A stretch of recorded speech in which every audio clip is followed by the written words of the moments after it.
कृष्णा, राधे राधे। कर्मों का खाता संतान के रूप में कौन है आता।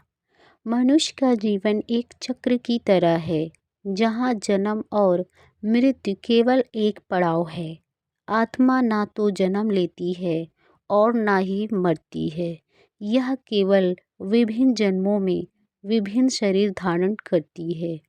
हमारे इस जीवन में संबंध माता पिता, भाई बहन, संतान, मित्र, शत्रु आदि सब हमारे पूर्व जन्मों के कर्मों के आधार पर निर्धारित होते हैं। जैसे मनुष्य पुराने वस्त्रों को त्याग कर नए वस्त्र धारण करता है, वैसे ही आत्मा पुराने शरीर को त्याग कर नया शरीर प्राप्त करता है। हमारे जीवन के रिश्ते भी इसी कर्म के सिद्धांत के अनुसार पूर्व जन्मों से निर्धारित होते हैं। कोई हमारे ऋण को चुकाने आता है, कोई हमारे ऊपर अत्याचार करने आता है, कोई हमसे बदला लेने आता है और कोई हमारी सेवा करने आता है। कर्म और जन्मों का गहरा संबंध। शास्त्रों के अनुसार कर्म 3 प्रकार के होते हैं। नंबर 1, संचित कर्म। यह हमारे पिछले जन्मों के संचित कर्मों का संग्रह होता है। नंबर 2, प्रबंध कर्म। ये वे कर्म हैं जिनका फल हमें इस जन्म में भोगना पड़ता है। नंबर 3, क्रियामण कर्म। ये वे कर्म हैं जिन्हें हम इस जन्म में रहकर और जो भविष्य के जन्मों को प्रवाहित करेंगे। जो कुछ भी हमारे जीवन में घटित होता है वह हमारे पिछले जन्मों के कर्मों का परिणाम होता है। संतान भी इन्हीं 4 प्रकार के संबंधों के अनुसार जन्म लेती है। ऋणबंध पुत्र, शस्त्र पुत्र, उदासी पुत्र और सेवक पुत्र। आइए इन चारों का विस्तार से समझते हैं। ऋणबंध पुत्र पूर्व जन्म में ऋण चुकाने के लिए जन्म लेने वाली संतान। ऋणबंधु का अर्थ होता है पिछले जन्म में किए गए लेन देन का बंधन। यदि हमने किसी का धन, संसाधन, समय या ऊर्जा किसी भी प्रकार से नष्ट किया है तो वह जीवन में घर में संतान बनकर आता है और अपने पिछले ऋण का हिसाब पूरा करने आता है। ऋणबंधु के लक्षण। ऐसे बच्चे माता पिता की कमाई का बड़ा भाग किसी न किसी रूप में नष्ट करते हैं। उनका स्वास्थ्य खराब रहता है, जिससे माता पिता को लाख प्रयास करें फिर भी संतान का जीवन संघर्षों से भरा रहता है। कई प्रकार संतान का स्वभाव ऐसा होता है कि वह माता पिता का अनादर करती है। शास्त्रों में प्रमाण है। महाभारत में राजा हरिश्चंद्र का उदाहरण प्रसिद्ध है। उन्होंने सत्य की रक्षा के लिए अपना संपूर्ण राज्य और संपत्ति त्याग दी, किंतु उनके पुत्र रोहितशो को भारी कष्ट सहने पड़े, क्योंकि यह सब उनके पूर्व जन्मों के कर्मों का ही परिणाम था। उपाय। नित्य श्रीमद् भागवत गीता का पाठ करें और संतान के लिए प्रार्थना करें। जितना संभव हो दान पुण्य करें ताकि पूर्व जन्म के ऋण से मुक्ति मिले। माता पिता को अपने जीवन में सरलता और धैर्य अपनाना चाहिए, क्योंकि यह एक कर्म योग का भाग्य है।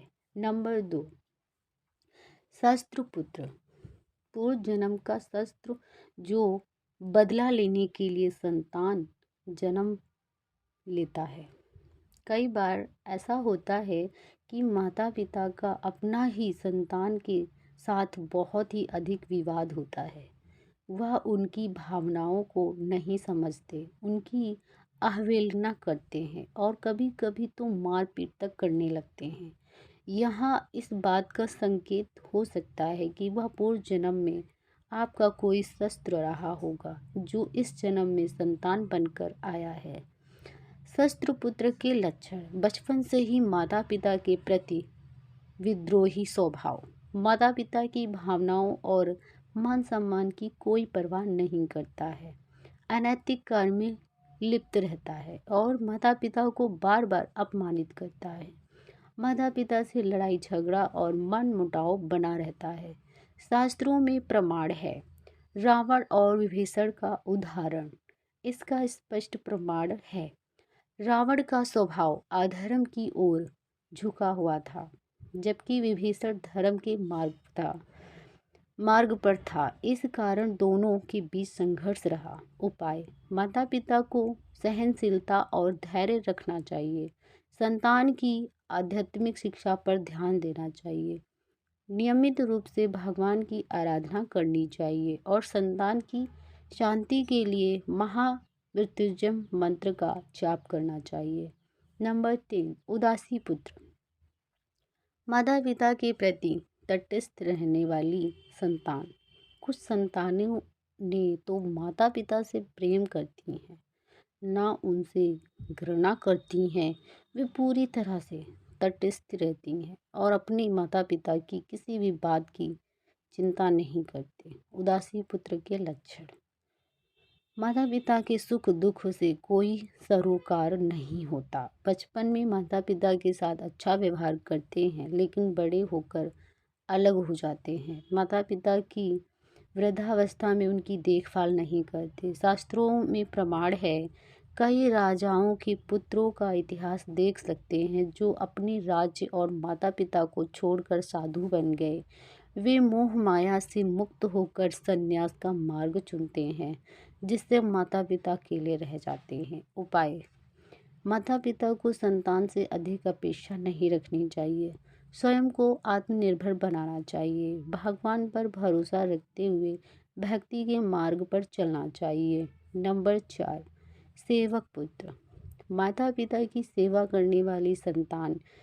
यदि कोई संतान पिछले जन्म में माता पिता की सेवा कर चुकी है, तो वह इस जन्म में भी पुनः उनकी सेवा करने के लिए आती है। सेवक पुत्र के लक्षण: माता पिता की हर प्रकार से सेवा करता है, उनकी आवश्यकताओं का ध्यान रखता है और जीवन भर उनके साथ खड़ा रहता है। उनके सम्मान और प्रतिष्ठा को बनाए रखता है। शास्त्रों में प्रमाण है। भगवान श्री राम अपने माता पिता के सच्चे सेवक पुत्र थे। उन्होंने अपने पिता के वचनों को निभाने के लिए 14 वर्ष का वनवास स्वीकार किया। उपाय: संतान में अच्छे संस्कार डालने के लिए माता पिता को स्वयं आचरण सुधारना चाहिए। आध्यात्मिकता को जीवन में अपनाना चाहिए। निष्कर्ष: हमारे जीवन में आने वाली हर आत्मा किसी न किसी कारण से हमारे जीवन से जुड़ी होती है। यही कारण है कि हमें अपने कर्मों को शुद्ध रखना चाहिए, ताकि अगले जन्म में हमें अच्छे संबंध और सुखद जीवन प्राप्त हो, जो प्राप्त है या पर्याप्त है। अतः हम सदैव प्रसन्न रहें, अच्छे कर्म करें और भक्ति के मार्ग पर चलते रहें। जय श्री कृष्ण।